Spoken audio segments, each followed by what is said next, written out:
প্রেমানন্দ মহারাজজিকে একজন জিজ্ঞাসা করছেন, মহারাজজি, যখন কোনো জীবাত্মার দেহ ছাড়ার সময় আসে কিন্তু সে দীক্ষা গ্রহণ করেনি, তখন কি তাকে কণ্ঠী বা তুলসীমালা পরানো যেতে পারে?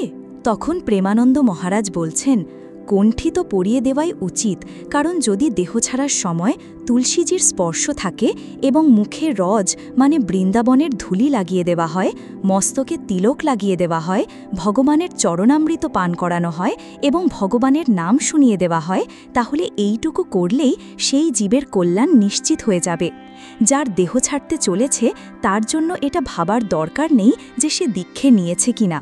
প্রত্যেক জীবই ভগবানের দাস, ভগবানের অংশ, এতটুকু অধিকার তো সবারই আছে। যেমন কেউ মৃত্যুশয্যায় সজ্জিত, তখন তাকে কণ্ঠী পরিয়ে দিলাম, সঙ্গে সঙ্গে তিলক লাগিয়ে দিলাম, চরণামৃত পান করিয়ে দিলাম, রজ লাগিয়ে দিলাম, তারপর রাধা বল্লভ শ্রীহরিবংশ, রাধা বল্লভ শ্রীহরিবংশ, রাধা বল্লভ শ্রীহরিবংশ এই নাম জপ করতে করতে শুনিয়ে দিতে হবে।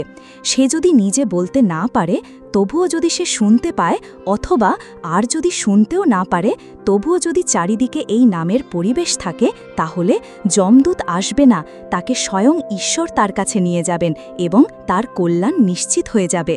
তখন প্রেমানন্দ মহারাজীকে আবার প্রশ্ন করছেন, যদি সে জীবনে ভুল আচরণও করে থাকে, তাহলেও কি ভগবান তার মঙ্গল করবে? হ্যাঁ, তবুও, কারণ অন্তিম সময়ে এমন সৌভাগ্য কজনের হয় যে প্রাণ ছাড়ার মুহূর্তে তার গলায় কণ্ঠী পরানো হচ্ছে, চরণামৃত পান করানো হচ্ছে, ভগবানের তিলক লাগানো হচ্ছে, বৃন্দাবনের রজ লাগানো হচ্ছে, তাহলে তার নিশ্চিত কল্যাণ হয়ে যাবে।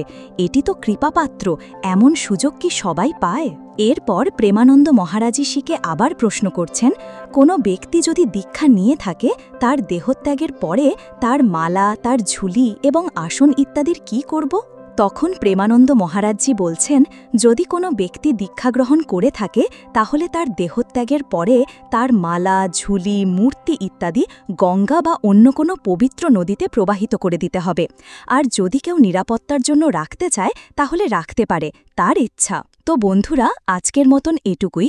তোমরা যদি প্রেমানন্দ মহারাজের আরও ভিডিও দেখতে চাও, তাহলে চ্যানেলটি সাবস্ক্রাইব করে বেল আইকনটা অন করে রাখো।